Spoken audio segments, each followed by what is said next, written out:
Well hello welcome everyone to another video and professor football के channel पे आपका बहुत बहुत स्वागत है। लेकिन आज जो मैं बातें करने वाला हूँ ना भाई, इट्स क्रेजी भाई। सो बेसिकली हुआ क्या है कि फेरन टोरेस ने एक इंटरव्यू दिया है एनबीसी को, ठीक है। एंड उस इंटरव्यू में उसने बहुत ऐसी चीजें बोली हैं जो कि एज बारसा फैन बहुत हर्ट करने वाली हैं आप लोगों को। क्योंकि भाई कुछ ऐसी चीजें होती है ना जो आप अपने फैंस के बारे में आपको नहीं बोलनी चाहिए या फिर आपके क्लब के बारे में आपको नहीं बोलनी चाहिए। एंड इनडायरेक्टली आज फेरन टोरेस ने वो सारी चीजें बोल दी हैं, ठीक है। पहली रिपोर्ट सारी थी कि ही is not happy at the club और वो जिस तरह से ट्रीट किया जा रहा है, he wants to be appreciated appropriately, वो अंडर अप्रिशिएटेड फील कर रहा है। एंड ऑफ कोर्स भाई he would feel under appreciated after scoring the world cup winning goal. But at the same time, I don't agree with the fact that he has been underappreciated by Barca fans. मतलब given what he has done in the past few seasons, I mean, imagine being बार्सिलोना's striker और आप 20 big chances miss करते हो एक season में। Of course you know you are going to get questioned by the fans. And सिर्फ fans की यहाँ पर बात नहीं है, you go to the Spanish national team, you were not a starter for them as well, ठीक है। Oyarzabal who is not exactly a striker as well, he is starting ahead of you, ठीक है। उसके बाद you have had multiple chances in the Spanish team as well, and you did not really give them what they demanded of you. And then you score the World Cup winning goal, of course, which is absolutely amazing for you. लेकिन उसके बाद आपको लगता है कि आपको भाई एकदम स्टार सुपरस्टार वाला ट्रीटमेंट मिलना चाहिए भाई, जैसे इनिएस्टा को मिला था। I am sorry, you are not that guy. Iniesta was the main man भाई, इनिएस्टा वाज करता धरता of that Spanish team alongside others of course, लेकिन you are nowhere near that, ठीक है। आप अभी स्पेनिश टीम के टॉप 5 या टॉप 10 प्लेयर्स की भी बात करोगे ना वर्ल्ड कप में, फेरन टोरेस का नाम उसमें नहीं आएगा, और अगर आता है then I would really doubt your ball knowledge. लेकिन अब भाई फेरन टोरेस ने वो इंटरव्यू दिया एंड उस पर क्या बातें हुई है क्या नहीं, लेट्स डिस्कस, ठीक है, ठीक है। तो सबसे पहली बात यहाँ पर ये आ रही है कि फैब्रिजो रोमानो का ऑफ कोर्स ये ट्वीट है, and he is talking about what Ferran told NBC, that is कि what does Barca have to do show that they really love me, that they have come to negotiate. In the end, it's all about talking. तो भाई फेरन Torres को अब ये चीज समझ में आ चुकी है कि the ball is in his court, ठीक है, and he is definitely playing that politics जो कि I don't think he should at this point of his career. He is 26, 27 years old, and he's not the kind of player who is performing day in day out very consistently. 3 महीने तक गोल drought चला इस बंदे का। पिछले season he did not score a single goal for Barcelona for 3 consecutive months भाई, that is a lot भाई, that says a lot about this player, ठीक है। उसके बाद यू हैव द सिचुएशन जहां पर he is not really in starting 11 of the world cup as well for Spain. तो now that he has scored that goal, I feel like उसको थोड़ा सा ऐसा लग रहा है कि थोड़ा सा he wants to be treated like a superhero for some reason, जो कि I guess sense बनती है स्पेनिश फैंस की तरफ से। But when you talk specifically about the club, you have to look at your performances for the club as well. And to be honest, we all know कि भाई he has just not been that guy for us. We were looking for a replacement of Lewandowski. We were looking for him to show up in those moments, but of course we all know कि वो चीज unfortunately नहीं हुई है, despite of the fact that he really has some quality. He's the kind of person who आपको लगता है कि भाई अगर इसकी finishing बढ़िया हो जाए ना, there is no way that he's not going to be in that Ballon d'Or conversation. And it is similar to he reminds me of what Benzema used to be. अगर आप बहुत टाइम से football देख रहे हो, आपको याद होगा कि Benzema was a laughing stock for a very long time, at least as long as Cristiano was still in the team, ठीक है। जब तक Cristiano था, Benzema was laughed at constantly for missing sitters and not performing very well, और बहुत बड़े chances miss कर देना, ये सारी चीजें बेंजिमा के लिए बहुत कही जाती थी। But then eventually he grew up into this player that suddenly became the best in the world. And उसके बाद से एवरीवन फॉरगॉट, बेसिकली सब भूल गए कि भाई बेंजिमा किस किस लेवल का प्लेयर होता था। उसको एक लेजेंड कहा जाता था इन अ फनी वे, क्योंकि भाई he used to miss so many chances भाई। He was not that person for Real Madrid for a lot of time, for almost a decade. लेकिन when things turned around, everyone forgot what he was before. But of course भाई हमें याद है, हम पुराने football fans हैं, then it of course we would remember what he used to be. And it sounds like a similar situation यहाँ पर फेरन Torres के। he wants everyone to forget what he used to be just because उसने एक world cup final winning गोल मार दिया, which in itself is a great feat. लेकिन what you have done for the club and what you have not done for the club, I should say, will not be forgotten so easily. And वहीं पर मैं बात करूं उसकी finishing की, of course I would say this again कि अगर वो फिनिशिंग अपनी इंप्रूव कर ली, he could go on to become probably one of the best players in the world, just like Dembele has, जब से वो पीएसजी गया, एंड पीएसजी का ऑफर आया हुआ है, वो सारी चीजें अभी हो रही हैं, तो definitely we would like to talk about him in that light as well, क्योंकि डेम्बेले हैज शोन अस कि भाई ये चीज पॉसिबल है, ये चीज आप कर सकते हो, you don't need to be discourage discouraging to yourself अगर आपकी एक टीम में फॉर्म बढ़िया नहीं है, या फिर आप एक टीम में परफॉर्म नहीं कर पा रहे हो. He could go on to become one of the best players in the world, he could go on to win the Ballon d'Or as well. तो ये एक बहुत ही रियलिस्टिक पॉसिबिलिटी है, now that Dembele has shown us that it can be done. तो ये एक बड़ी चीज है, लेकिन of course what he is been saying, what he is been doing is questionable as well, क्योंकि यहाँ पर अगर हम बात करें, he also said that I have a contract with Barcelona but in football you never know, I am waiting to make the right decision, I still don't know. और जब उससे पूछा गया कि भाई do you have a dream club, he said yes I have a dream club. और जब उससे पूछा गया कि भाई कौन सा आपका dream club, he said I just want to be happy.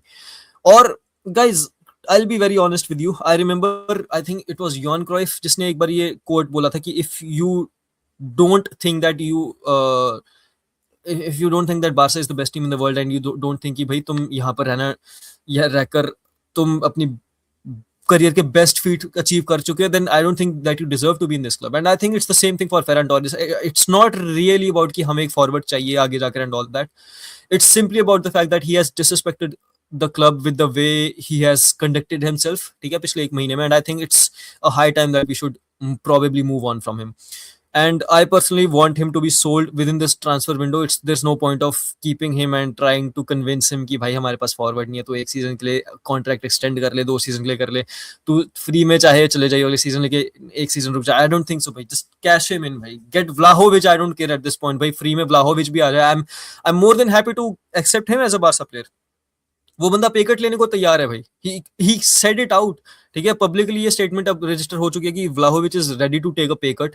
And then अगर वो सिनेरियो सच्चा है, अगर वो सच बात है, तो then why not, right, why not get Vlahovic. अब लोग यहाँ पर बात करेंगे पावलेडिस की भी, ठीक है, he is a Greek centre forward who plays for Benfica. Pavlidis के भाई नंबर्स अगर आप देखोगे ना, तो it's not very different from Ferran Torres, और आई वुड से कि Ferran Torres is a better player than Pavlidis. And अगर उसके लिए आप 50-60 मिलियन खर्च करना चाहते हो फॉर अ प्लेयर लाइक पावलेडिस, जो कि एक ऐसी लीग में खेलते हैं जहां पर players usually end up overperforming compared to when they go to other leagues, चाहे आप जॉ फिलिक्स की बात कर लो, चाहे आप ऑफ कोर्स क्या कहते हैं उसको,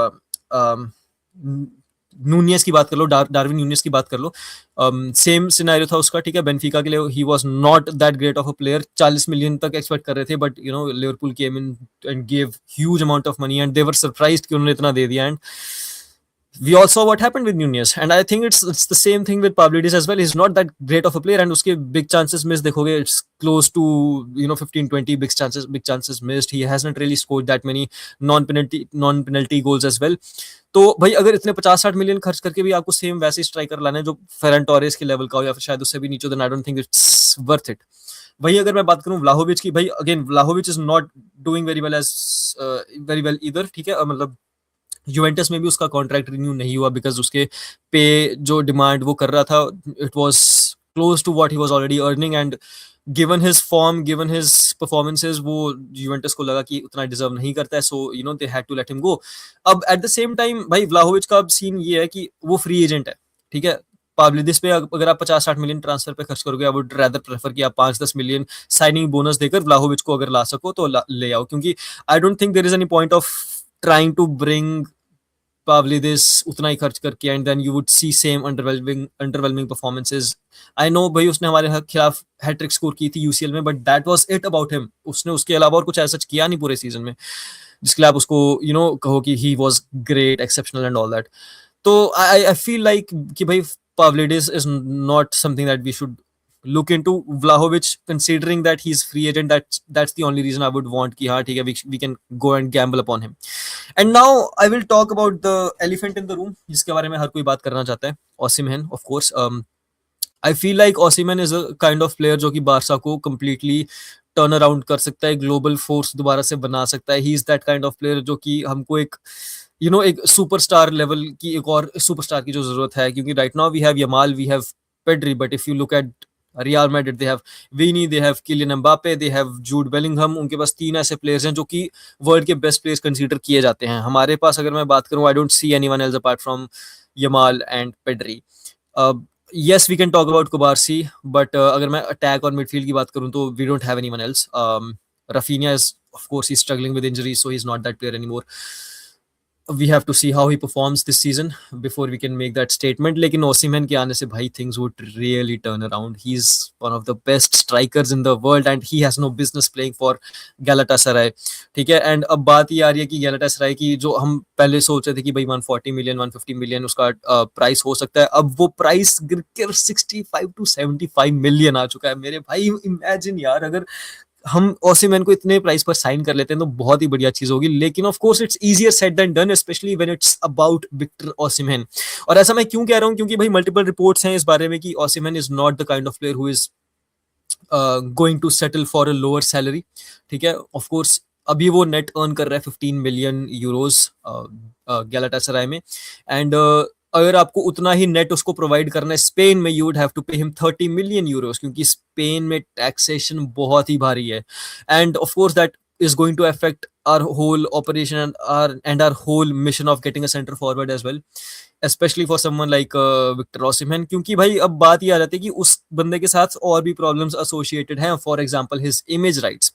ठीक है. अगर वो कोई किसी फॉर एग्जाम्पल स्पॉन्सरशिप लेकर आता है, ठीक है, as long as is a Barca player, तो ये इस तरह से क्लब्स कमाते हैं कि भाई अगर आप एक बारसा प्लेयर हो या फिर फॉर एग्जाम्पल आप एक रियल मैड्रिड प्लेयर हो, ठीक है, तो किलियन एम्बापे अभी 80% इमेज राइट्स होल्ड करता है. मतलब अगर वो कोई स्पॉन्सरशिप लेकर आता है तो उसका 80% वो रखता है एंड 20% रियल मैड्रिड को जाता है. And that is one of the things जो विनीशियस के कॉन्ट्रैक्ट में भी प्रॉब्लम ला रही है. विनीशियस भी चाहता है कि उसका 50% से बढ़ाकर 80% इमेज राइट्स कर दिए जाए उसके कॉन्ट्रैक्ट में, लेकिन उस पर प्रॉब्लम अब फंसी हुई है of course. And similar is the situation with Victor Osimhen. वो अपने 100% इमेज राइट्स होल्ड करता है गैलाटासराय में, which is huge if you think about it. And अगर वो बार्सिलोना में आपको रेप्लिकेट करना है then it's going to be very very problematic, क्योंकि अगर आपने एक के लिए किया ना then you will have other players you know who will start demanding the same thing, especially you have someone like Lamine Yamal जो आपको पता है for sure is going to be a Ballon d'Or winner either this season or you know sometime in future.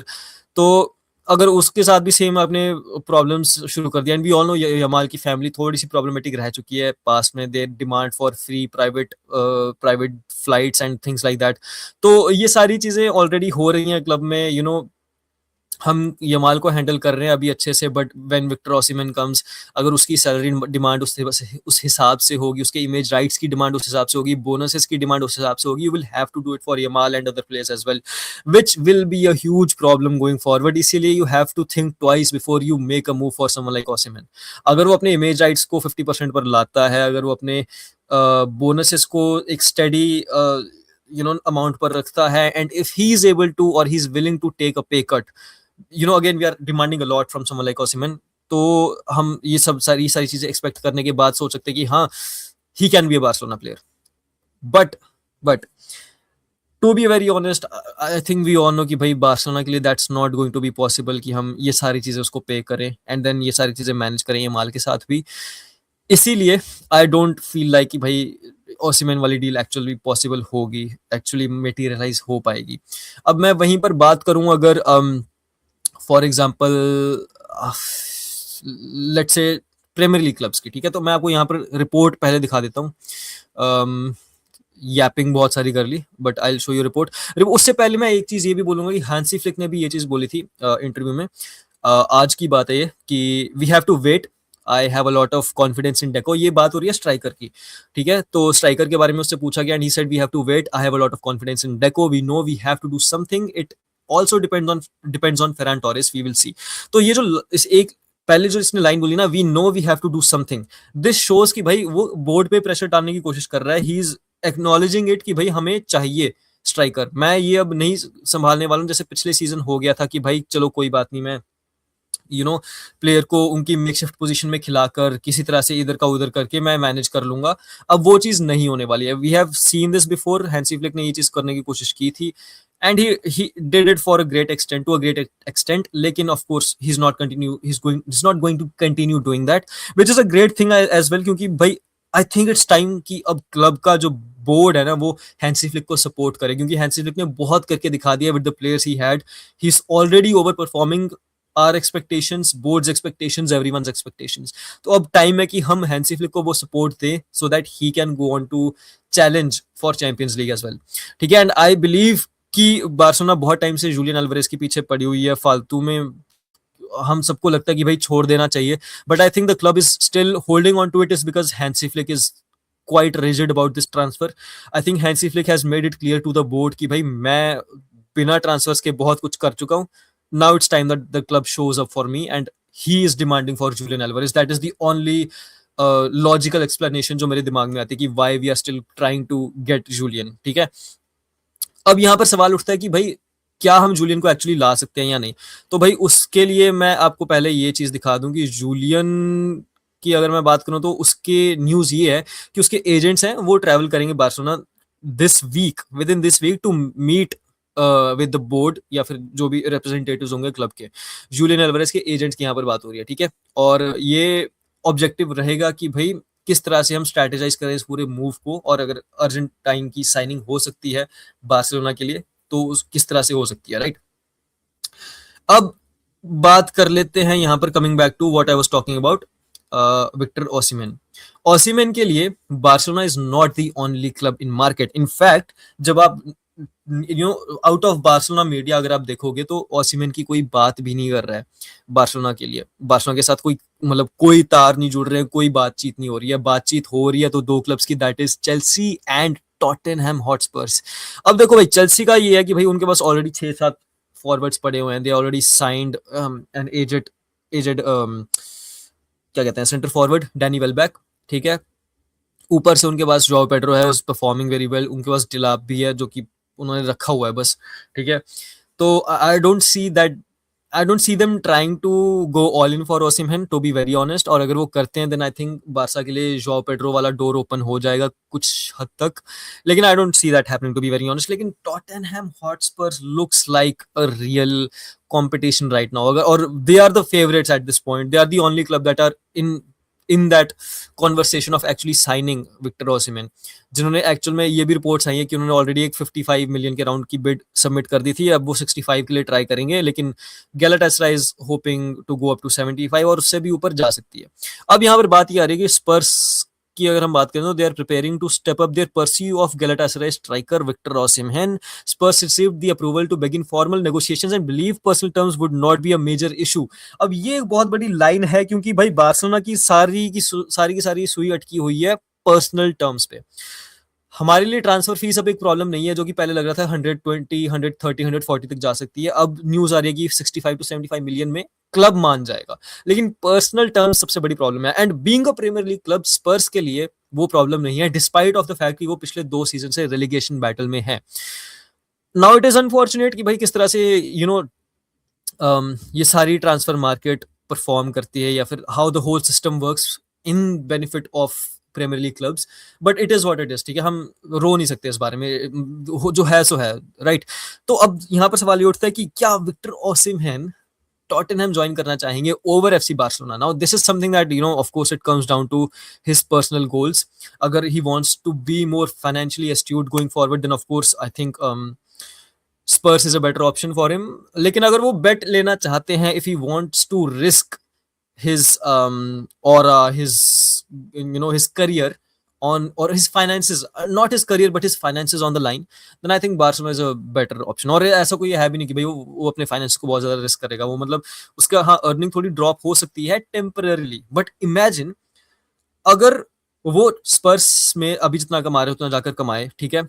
और उसका अगर हम comparison करें, अगर वो स्पर्स में जाने की जगह बार्सिलोना ज्वाइन कर लेता है, and if he goes on to win Champions League और becomes a real legend at Barcelona, भाई पहली बात तो उसकी इमेज इतनी ज्यादा इंप्रूव हो जाएगी, उसका और ऑफ कोर्स बढ़ेगा, वो तो चलो अलग बात है. ठीक है. But as a player he would grow up so much more. He would become a global icon, not just for Barcelona, not just for Nigeria, but for all African football players, for all of Africa, for all of like around the world for football, but he could become a global icon. He could be in the same, I really believe he could be in the same conversation as Yamal, Haaland, Mbappe, अगर उसको सही stage मिलता है तो. ठीक है. May be not at that level, may be उनसे एक लेवल नीचे, थोड़ा नीचे, but you never no. Right. मतलब प्लेयर में पोटेंशियल है. He is really performing very well with the likes of Galatasaray, with the likes of Napoli. इन दोनों clubs के लिए he has played very well. उनको टाइटल्स जिता चुका है. I think he has all the potential. And I think a player like Osimhen deserves a team like Barcelona who can constantly create for him. तो भाई this is what I think. लेकिन हाँ, ओसिमन की बात मैं यहीं तक करूंगा। अगर आपको लगता है कि कुछ और रहता है ओसिमन के बारे में, डिस्कशन रहती है, तो do let me no in the comments. और जाने से पहले मैं एक फाइनल बात करूंगा, ठीक है? एक ऐसा सिनेरियो जहां पर we might not see anyone coming in, जहां पर हमको ये भी नहीं पता कि फरहान रुकेगा या नहीं। उस केस में आई थिंक ऑफ कोर्स पहला नाम आता है कि भाई हमजा को हमको स्टेप अप करना पड़ेगा, ठीक है? We have to start using him a lot more than we would ideally expect him to right now. और यहाँ पर एक और सिनेरियो ऐसा भी बन जाता है कि जिसके अभी रूमर्स भी आ रहे हैं कि क्लब में ट्रेनिंग चल रही है फेरमिन लोपेज की to start playing as a false nine. Dani Olmo already ये रोल प्ले कर चुका है मल्टीपल टाइम्स, ठीक है? हैंसी फ्लिक ने बोला कि यमाल भी वो रोल एज्यूम कर सकता है। Now I feel like Hansi flick तो आउट ऑफ मतलब वो बोल रहा है कि आउट ऑफ कंपल्शन बोल रहा है कि भाई बाय चांस अगर कोई भी मेरे पास ना आया, मेरे हाथ कोई भी ना लगा, तो मैं यमाल का नाम ले लेता हूँ कल को। कुछ कुछ मतलब ऐसा ना हो कि भाई हम डेस्परेट लगे कि हम तो यमाल को खिलाना पड़ रहा है हमें, तो राइट वो ऐसा दिखाना चाहता है कि maybe is already in my plans of playing as false nine या फिर as number 9 of the team. लेकिन मैं यहाँ पर डेफिनेटली बात करना चाहूंगा फेरमिन लोपेज की, क्योंकि अब देखो भाई दो ऐसे सिनेरियोज हैं। एक पहला सिनेरियो है कि फेरमिन की ट्रेनिंग शुरू हो चुकी है एज अ फॉल्स नाइन, ऐसी रिपोर्ट्स आ रही हैं, मल्टीपल रिपोर्ट्स आ रही हैं कि फॉल्स नाइन या फिर नंबर 9 भी वो खेल सकता है, whatever the club is trying to do. And दूसरा नाम यहाँ पर आ रहा है टोंकारा का। Tonkara is of course the wonder kid, 16 year old भाई, मैसिव मैसिव प्लेयर बनने की तैयारी चल रही है उसकी भी।